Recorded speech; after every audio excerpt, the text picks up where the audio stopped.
فطرانہ۔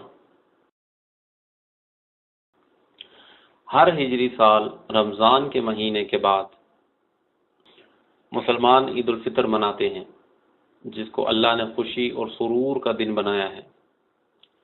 عید کے اس موقع پر اللہ نے مسلمانوں پر زکوٰۃ کو واجب کیا ہے۔ زکوٰۃ فطرانہ ہر مسلمان پر واجب ہے جو عید کے دن اور اس کی رات اپنے اور اپنے اہل و عیال کے کھانے کے سوا ایک صاع کا مالک ہو، اور ایک صاع کی مقدار 2 آدمیوں کے کھانے کے برابر ہوتا ہے، جیسے چاول، کھجور اور گیہوں۔ صاع کی مقدار جمہور کے نزدیک 2.40 کلو گرام ہے، اور اس کی مقدار متوسط آدمی کی 4 ہتھیلیاں بھی ہو سکتی ہیں۔ وہ صدقہ ہے جس کی ادائیگی رمضان کے گزرتے ہی مسلمانوں پر فرض ہو جاتی ہے۔ اپنی طرف سے، اپنی بیوی کی طرف سے اور ہر اس فرد کی طرف سے ادا کرنا ضروری ہے جس کا نان نفقہ انسان کے ذمہ ہے، اور جنین کی طرف سے ادا کرنا مستحب ہے۔ اور اس وجوب کی دلیل حضرت ابن عمر کی حدیث ہے کہ آپ صلی اللہ علیہ وسلم نے فرمایا، 1 صاع کھجور اور 1 صاع جو فطرانہ ہر آزاد، غلام، چھوٹے اور بڑے پر فرض کیا ہے، اور حکم دیا ہے کہ اس کو عید الفطر کی نماز سے پہلے ادا کیا جائے۔ فطرانے کی ادائیگی کا افضل ترین دن عید کا دن ہے، طلوع فجر کے بعد اور عید کی نماز سے پہلے، اور اس کو عید سے 1-2 دن پہلے دینا بھی جائز ہے صحابہ کے فعل کی وجہ سے، لیکن عید کی نماز سے تاخیر جائز نہیں۔ حدیث میں ہے، جس نے نماز سے پہلے ادا کیا تو زکوٰۃ مقبول ہے، لیکن اگر بعد میں کیا تو صدقات میں سے ایک صدقہ ہے۔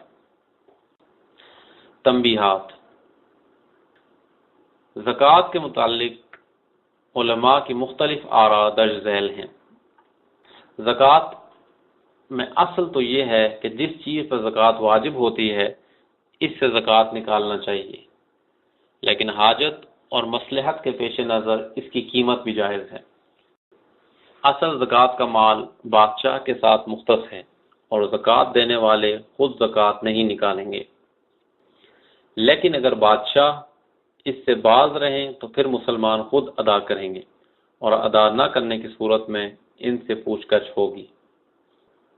زکوٰۃ کے مال کی سرمایہ کاری کرنا جائز ہے کسی نفع مند پروجیکٹ میں جو مستحقوں کو فائدہ دے۔ اگر جلدی سے کوئی فائدہ مند پروجیکٹ نہ مل رہا ہو تو فوری طور پر تقسیم کر دی جائے۔ زکوٰۃ شریعت کی طرف سے مقرر کردہ حق ہے، اور اس کا ادا کرنا مالداروں پر واجب ہے، اور مال میں زکوٰۃ کے علاوہ اور بھی حقوق ہیں جن کی مقدار معلوم نہیں ہوتی، اور نہ ہی وہ زکوٰۃ کی طرح ثابت ہوتے ہیں، اور نہ ہی ان کے وجوب کا سبب مال ہے، بلکہ وہ عارضی اسباب کی وجہ سے واجب ہو جاتے ہیں، اور مال کا ہونا ان کے وجوب کی شرط ہے، جیسا کہ والدین اور عزیز و اقارب کا نفقہ اور بیوی کا نفقہ۔ اور اگر بیت المال کی رقم کافی نہ ہو تو مصیبت زدوں سے مصیبت دور کرنے کے لیے مال خرچ کرنا۔ ٹیکس کبھی بھی زکوٰۃ کے قائم مقام نہیں ہو سکتا، اگرچہ وہ انصاف کی بنیاد پر ہو، کیونکہ زکوٰۃ اللہ کی عبادات میں سے ایک عبادت ہے، اور ٹیکس شہری حق ہے، تو اس لیے دونوں میں سے کوئی بھی دوسرے کے قائم مقام نہیں ہو سکتا۔